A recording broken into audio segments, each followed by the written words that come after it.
Welcome to the Superhero of Love podcast. I am Bridget Fonger, and I wrote a book called Superhero of Love, Heal Your Broken Heart, and Then Go Save the World. My book is all about helping people love and be loved more than ever. I believe we all have a superhero of love inside of us. Yes, even you, superhero. And in this podcast, I talk to people who are all about helping us all tap into that superhero. May this episode make a difference for your heart. Let's get this party started. Hey, superheroes. Today is a special day. Today I have a guest joining us from heaven. I don't have a live guest. I have a guest who passed away last week. An angel, somebody very special in my life who was an angel to me when she was alive and is an angel to me now. And as I sat down to record this, I went to Instagram to quickly post something, which I ended up not posting because I found at the top of my feed a post from Elizabeth Gilbert. And it is so extraordinarily synchronistic. I am going to read it after I tell you why it's synchronistic. So on Sunday, a few family members of my dear friend who departed, her name was Adelaide Finkbine, and she was 101 when she passed away last Wednesday. A few of her family members and I went to All Saints Church in Pasadena, which is an extraordinary church. Look them up if you're ever in the Los Angeles area and it's an Episcopal church, but you don't have to be Episcopal. I'm not Episcopal. I don't go all the time. I go every once in a while. But All Saints Church was Adelaide's church. She was very active in the church, gave to the church, etc. Adelaide was a great philanthropist, politically active, helped get Adam Schiff started on his way even. But we went to All Saints Church, a small group of us, mostly family, to hear her name spoken in the list of people from the parish who had died last week. And I hadn't been in probably over a year to All Saints, and there was a visiting rector. I think that's the name of what she is. I'm so sorry if it's wrong. Her name is Becca Stevens, and she's from Thistle Farms in Tennessee. She is unbelievable, and in fact, so unbelievable that I asked her to be on the podcast, and I'm going to interview her in January. Becca Stevens was there, and her sermon was about dance and dancing with God and how we have to take every opportunity to dance in life, and especially dancing with God. And I'm kind of bastardizing the sermon, but I think you get the gist of it. Bring my words to their most exalted form, and then you're there. And they had the children's choir sing, I'm telling you, the most beautiful song I've ever heard in a church. And it was about dancing, also dancing with God, dancing into that joy of God. So it was this exquisite thing. And this was not a memorial or a funeral. This was literally us going to witness the moment when her name was spoken in her church as someone who had passed away. So dancing with God has been in my mind ever since that day, 4 days ago. So I landed on Instagram as I sat down to record this and found this post from Liz Gilbert with a really joyous photograph of her in motion. And you can see that she is in fact dancing. And she writes, if there's one piece of advice that I could give everyone today, it is dance.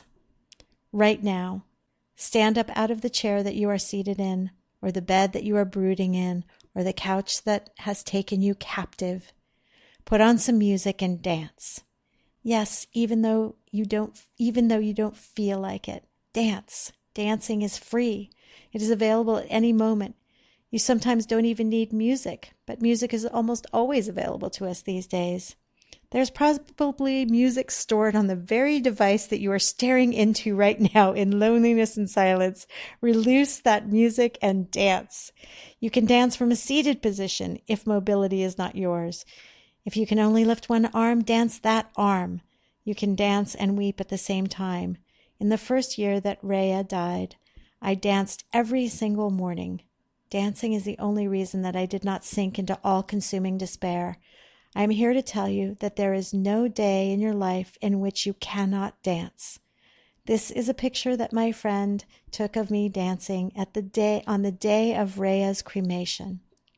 And Rhea, for those who don't know, was the great love of her life.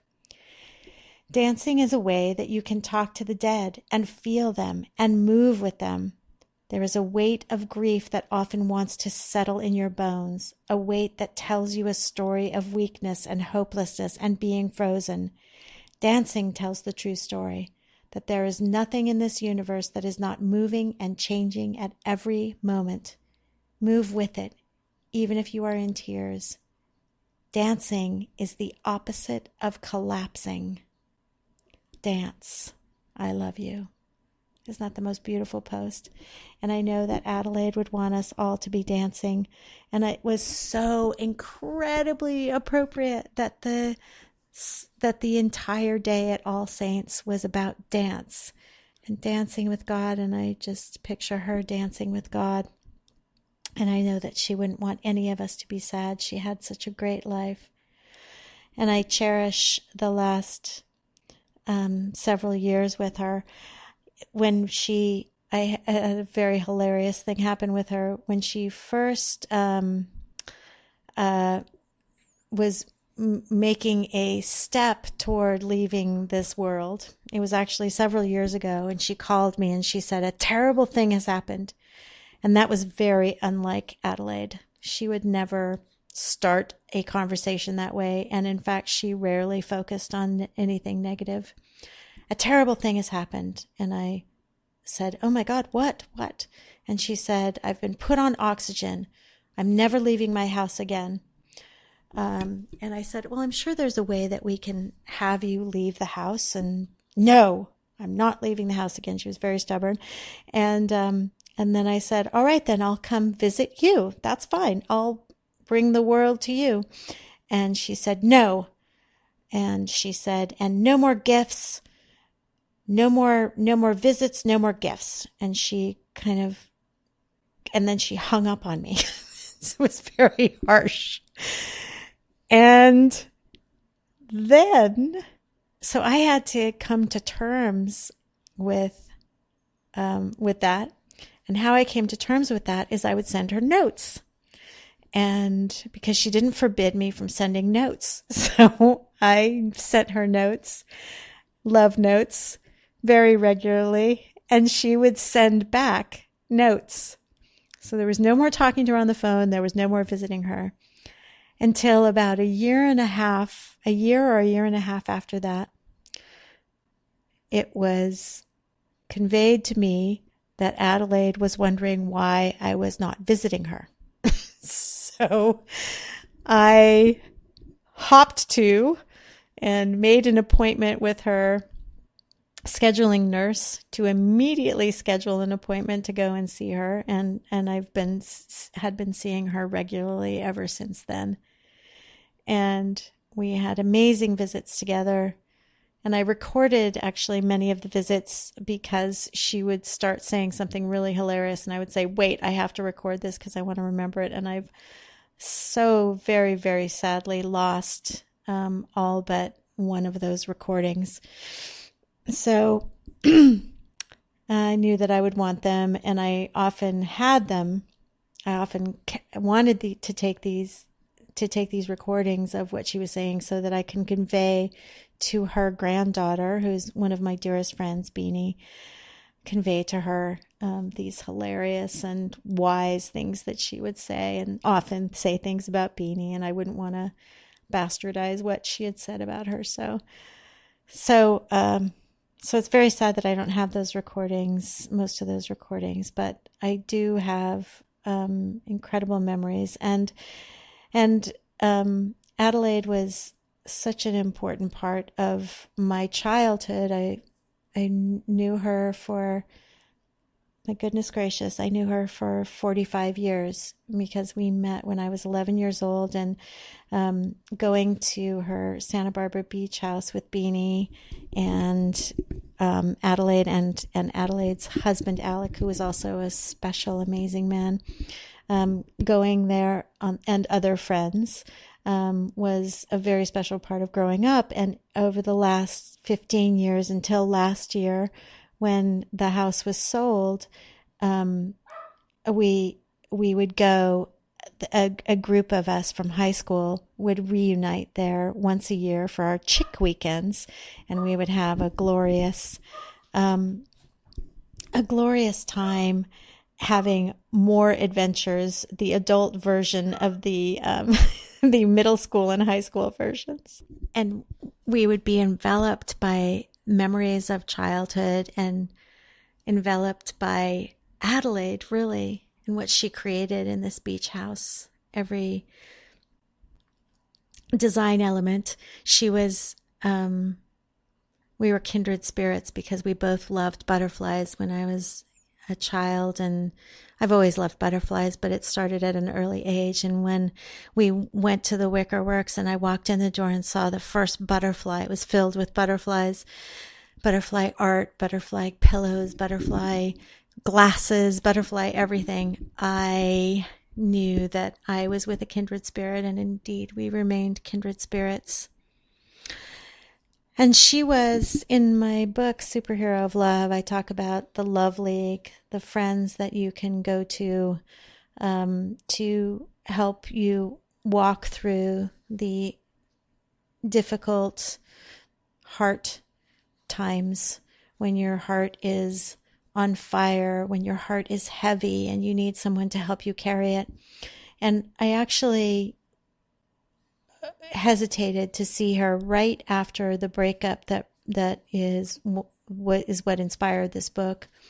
I hesitated to go see her because sometimes Adelaide could be very harsh with me, but it was always so good for me. And I didn't have anybody else. I didn't have really any adults in my life that were harsh in that specific way, kind of redirecting me and taking me firmly by the arm, to say, you might, don't go there. Don't go in that direction.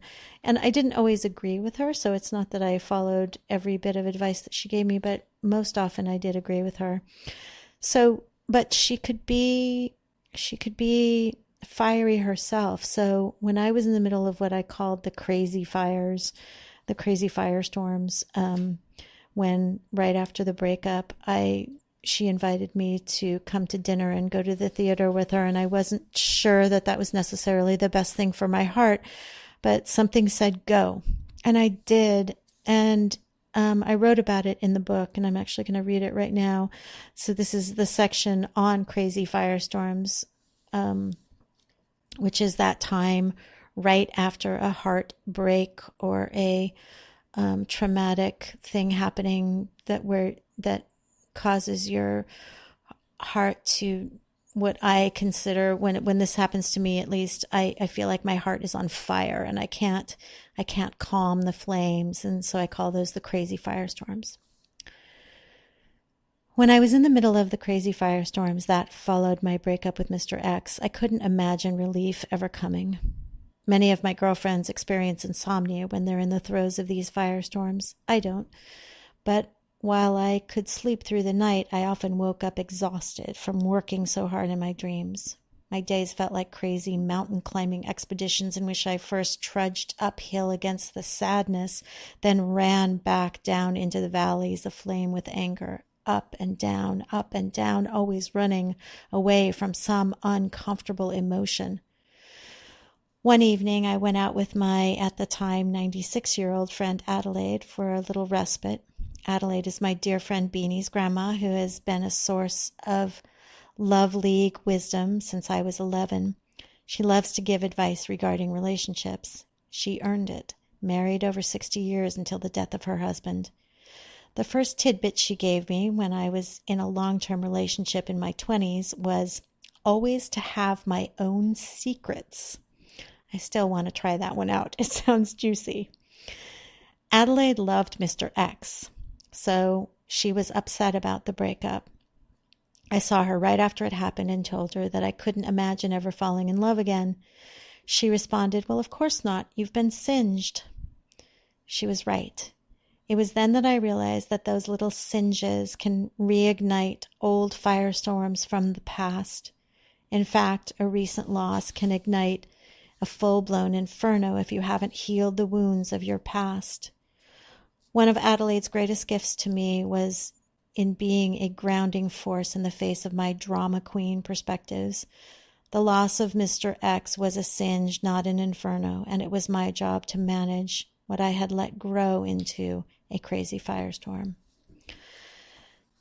So, and Adelaide was so lovely around that breakup. She was so lovely when I was with the man I refer to as Mr. X in the book. She was so lovely to him. She was lovely to both of us when I was in that relationship. She always invited us over to play with her. She was amazing, and she really was. She was affected by the breakup. She was very sad for me and for him also. So Adelaide was a major force in my love league. Your love league is composed of the people in your life that you can count on or ask to be counted on during times when your heart is heavy and you need help carrying it. Sometimes we need help carrying our heavy hearts. Or you need someone who will help you quell those flames. And Adelaide was that for me. And at the back of my book, I have these exercises, mighty flame boosters. So if you get through the book and you need some little extra boosters for your heart, or you need something when you return to the book to boost your heart flame, that mighty flame in the center of your being that is the source of the most pure divine love.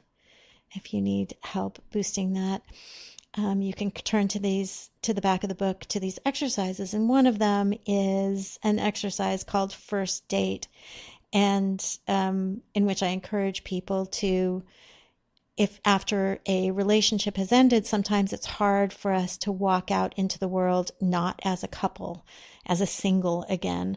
And some people, I have even friends that have never been comfortable, like going to dinner alone or going to restaurants alone.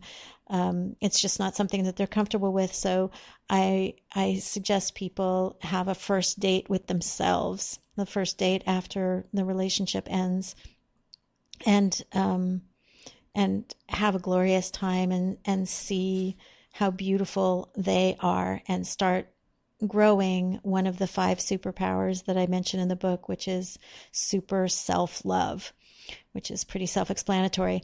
But in this exercise, I start the exercise out with a quote from Adelaide, which is something that she would always say to me. She was always checking in, "Are you dating?" And if I would tell her of somebody that I was interested in or I had started dating, she would say, "Offer friendship first, then see where it goes." Was always offer friendship first, then see where it goes. I just love that. And she would always say that no matter what, no matter who it was that I was interested in or had started dating. Friendship first, then see where it goes.